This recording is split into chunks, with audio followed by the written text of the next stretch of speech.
боловсрсон телевиз Jet School of English хамтран үзүүлж байна.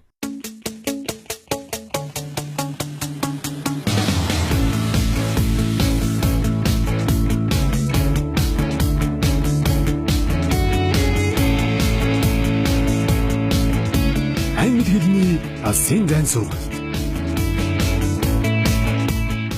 Сайн мэцхан уу үзэгчдээ. Та бүхэн энэ өдрийн мэндийг хүргэе.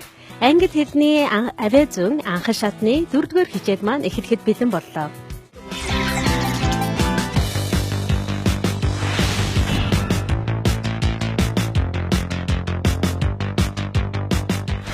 Өнөөдрийн хичээлээр бид в гэсэн гийгүүлэгч авиануудыг суралцах болно. Мөн энэ гийгүүлэгч авиануудын зөв дуудлагыг хамтдаа сурах болно. За ингээд өнөөдрийн хичээлээ эхлэхээс өмнө бүгдээрээ өмнөх 3 дугаар хичээл дээр үзсэн 3 гийгүүлэгч авиагаа дахин нэг давтан үзцгээе. За бид нарын сурсан гийгүүлэгч авианууд бол П, Б, В гэсэн 3 гийгүүлэгч авианы төстэй ба ялгаатай талуудыг үзсэн байгаа. За гол ялгаатай тал гэх юм бол П, Б гэсэн авиаг хэлж байгаа байдал нь агаарыг үлэн хүчтэй гаргаж байгаа бол харин В гэсэн авиаг хэлэхэд агаар маань саадалгүй харин агаар амнаас урсан гарч байгаагаараа ялгаатай байгаа. Харин П, Б гэсэн авиаг хэлэхэд энэ хоёр маань дуутай, дуугүй гэдгээрээ ялгаатай байгаа. Та бүхэн бас санаж байгаах дуутай гийгүүлэгч гэдэг маань хоолойн хөвчин дээр чичирхийл үүсч байгаа гийгүүлэгчийг дуутай гийгүүлэгч гэдэг.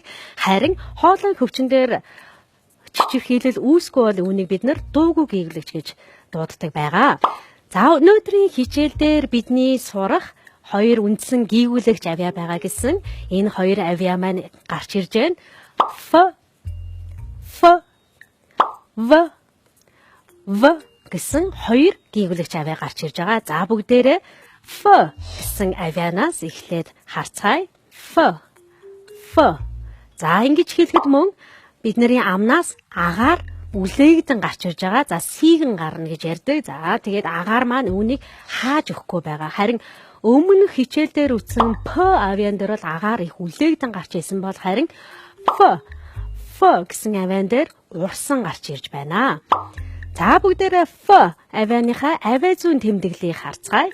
Авиазун тэмдэглэлийн хувьд цагаан толгойн үсгийн F үсэгтэй яг адилхан бичигдэж байгаа. Мөн авиазун тэмдэглэлийг бид хашилтанд хийдэг болохоор за хашилтандаа явж байгаамаа. За ингээд бүгдээрээ Ф авиаг цагаан толгойн ямар үсгээр тэмдэглэгдэж байгааг жишээнээс харан уншицгаая. За эхний жишээ photo, fly, freeze,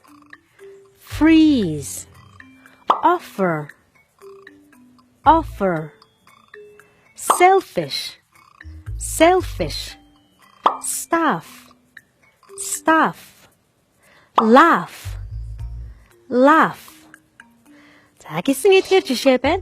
За та бүхэн бас сая харсан байх. Ф гэдэг авиа маань цагаан толгой үсгийн PH гэсэн үсгийн нийлэмжээр Ф гэсэн авиа гарч ирж байгаа. Мөн F үсгээр гарч ирж байна. Мөн за давхар F үсэг байна. Мөн за laugh буюу инех гэсэн үгнээс та бүхэн анзаарсан байх. Үгийн төгсгөл GH гэсэн үсгийн нийлэмж маань мөн Ф гэсэн үсгээр дуудагдах болж байна. За одоо бүгдээрээ дасгал ажил хийж үзцгээе. Та бүхэн дуудлагаар бичсэн үгсийг өөртөө дуудаж үзээд үүнийг цагаан толгойн үсэг рүү хөрвүүлэн гаргаарай. За эхний үг маань гарч ирж байна. Хоёр дахь үг. Гурав дахь үг. За их сонин бичиглэлээр бичигдсэн байгаа нь дуудлагаараа бичигдсэн байгааг санаарай. За дуудлагаар бичигдсэн үгийг өөртөө дуудаж үзээд цагаан толгойн үсэг рүү бичцгээе. За ингээд нэгдүгээр үгийг багш нь дуудаж үзье. Laugh. Хоёр дахь үг. Offer. Гурав дахь үг. Freeze. Гэсэн үгнүүд байна. За одоо бүгдээрээ тэгвэл зөв хариуг шалгацгаая. Эхний хариу маань laugh буюу инех гэсэн үг маань LAUGH.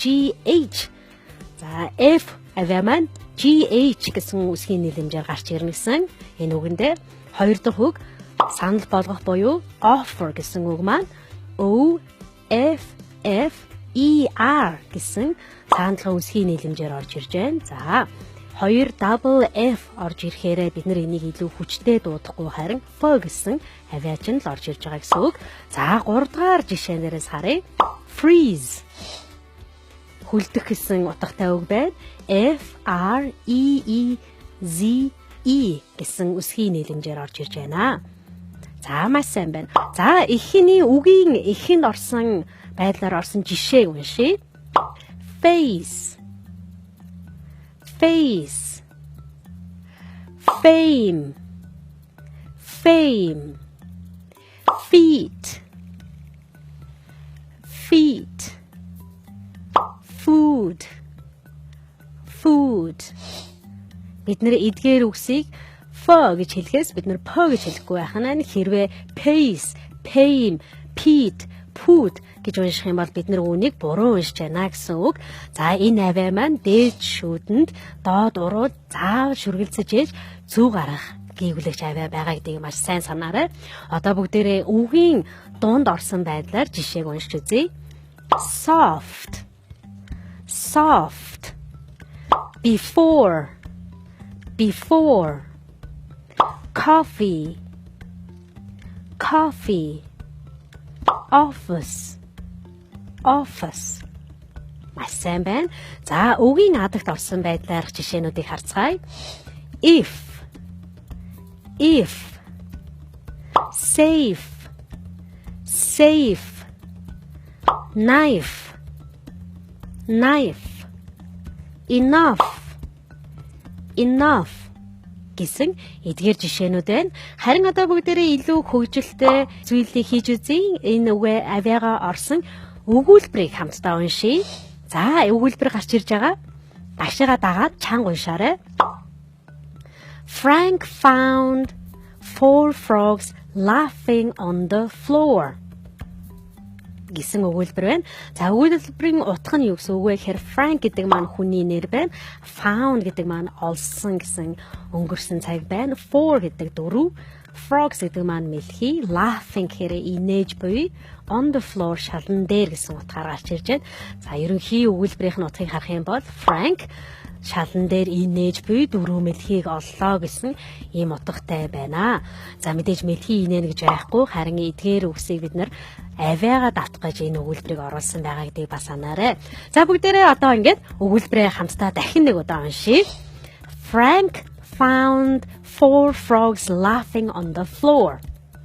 Маш сайн байна. Одоо бид нэр энэ өгүүлбэрийг prank pound 4 frogs laughing on the floor гэж бас уншихгүй байх нь тийм ээ. Тийм учраас энийгээ зөв уншаарай. Одоо бүгдээрээ энэ өгүүлбэрээ арай хурдтай F авиагаа санаа дахин нэг уншиж үзье. Frank found 4 frogs laughing on the floor. Маш сайн байна.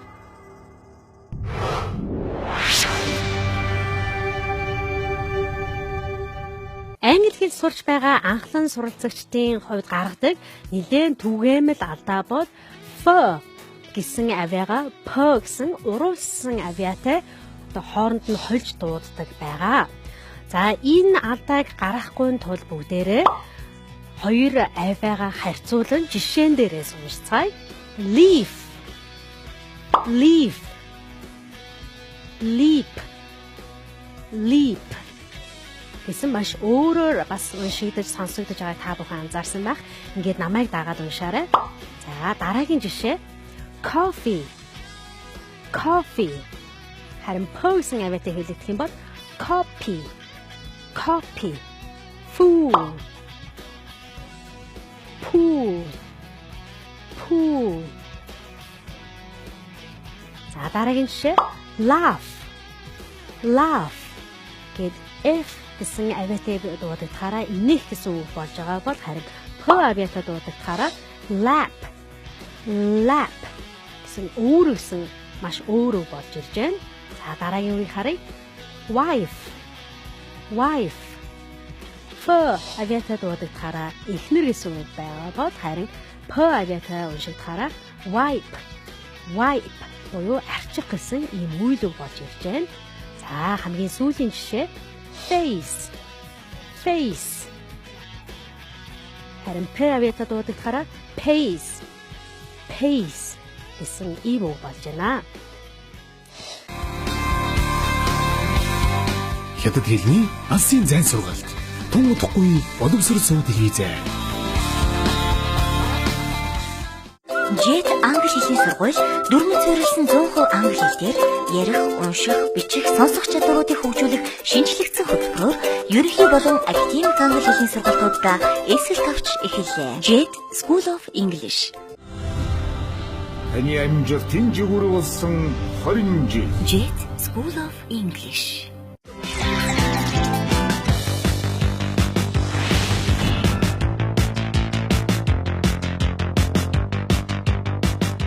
За ингээд өнөөдрийн 2 дахь авьяа болох V гэсэн авьяагаа сурцгаая.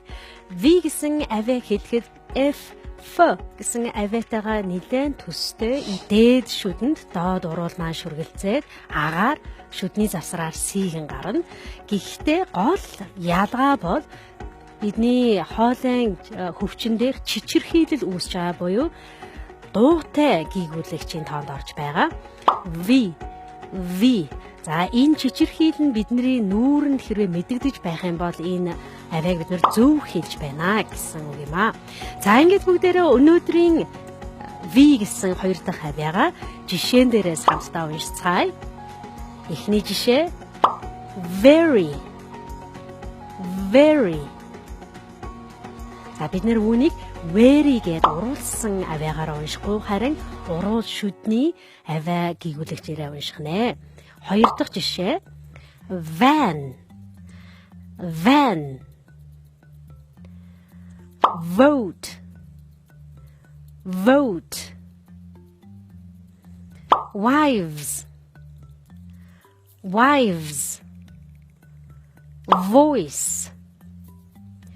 Voice. 12. Сайн байна. Одоо гийгүүлэгч авьяаны авьяа зүүн дуудлагын тэмдэглэгээ маань гарч ирж байна. За дуудлагын тэмдэглэгээ цагаан толгойн үсгийн V үсэгтэйгээ яг адилхан байгаа.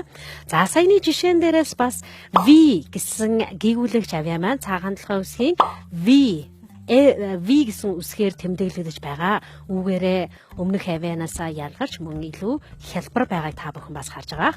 Одоо хамтдаа V авьяаг үгийн эхэн дунд төгсгөлд орсон байдлаар жишээнүүдийг уншицгаая. За мэдээж хэлэхдээ дээд шүдэндээ доод уруулаа шүргэлзүүлээд за амьсгалаа урсгаж гаргаад бас хоолойнд чичирхийл өхөө битгий мартаарай. За эхний жишээ vase.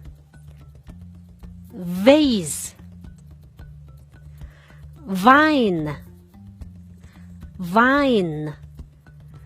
View.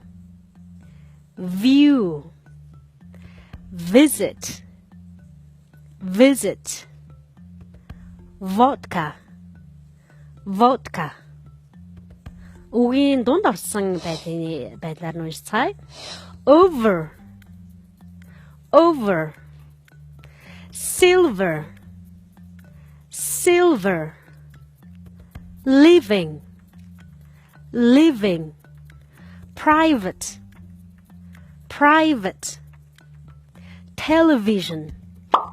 Television. Үгийн адагт орсон жишээнүүдийг харцгаая. Wave.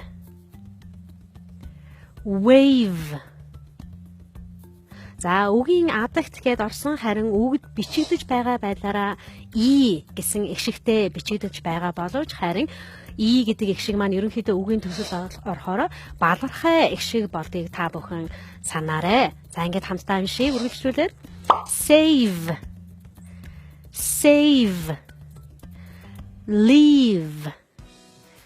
Leave. 5.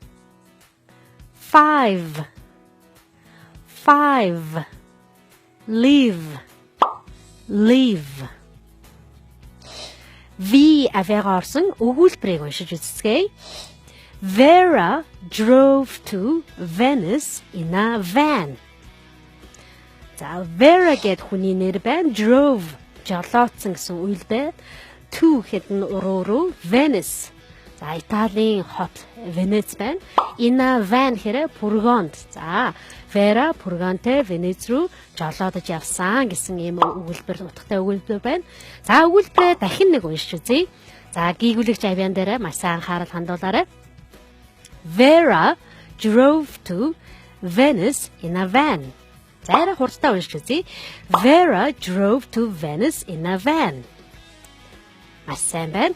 Одоо бүгдээрээ V авиагаа орсон дасгал ажлыг хийж үзцгээе. За дасгал ажил маань ерөнхийдөө энэ дээр гарч ирэх үгнээс сонсоод зөв үгийг та бүхэн сонгоорой. Thieves or thieves.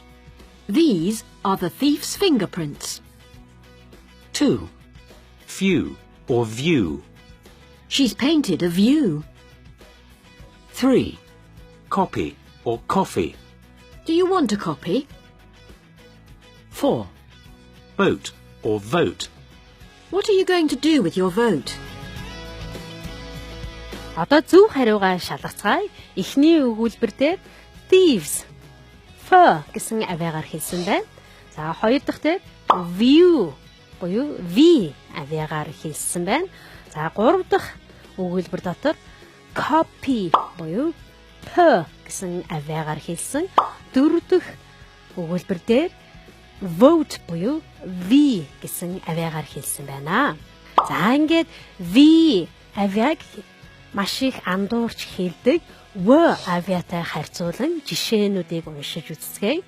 Vine V гэсэн уруу шүдний авиатай орохороо за усан үзмийн мод гэсэн санаатай бол харин wine гэд W-тэй орохороо дарс гэсэн утгатай үг болж иж байна.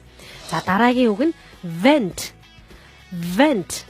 V үсэгтэй орохороо агааржуулт гэсэн үг болж иж байгаад went буюу за уруулсан авиа word-тэй оронгуудаа явсан гэсэн үгэл болж байна. За ингээд харьцуулаад багшаагаа дагаад уншаарай. Vain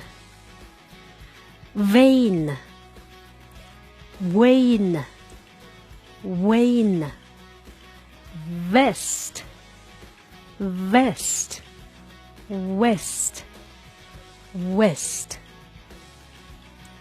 За ерөнхийдөө хооронд нь хольж нийлдэг иймэрхүү ялгахад хэцүү гийгүүлэгч авиануудыг харьцуулсан жишээнүүдийг унших юм бол хэл зөвшөөрүүлэхэд нэлээд тус болдог учраас та бүхэн бас дараа нь гэртээ чанга дуудах дасгалуудыг хийгээрэй.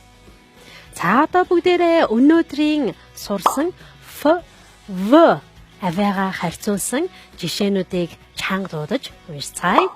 Эхний жишээ face vase За V авиа маань дуутай гийгүүлэгч учраас ард нь юм уу өмнө орж байгаа их шиг маань ерөнхийдөө нэлээд сунж буюу уртаар дуудагдаж байгааг та бүхэн бас сайн анзаарч уншаарай. Дараагийн жишээ fine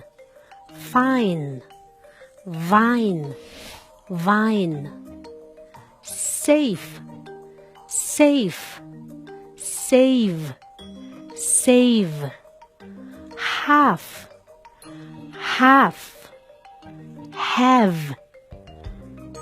have гэсэн эдгээр жишээнүүд байна. V гэсэн авиа маань дуутай гийгүүлэгч учраас өмнө нь юм уу ард нь орж байгаа их шиг маань ерөнхийдөө их сунгаж уртаар дуудагдаж байгаа ийм ялгаа гарч байгааг бас сайн анхаарч дагаж уншаарай. Fine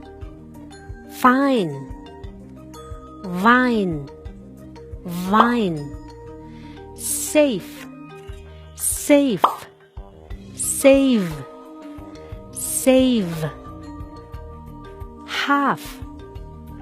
half have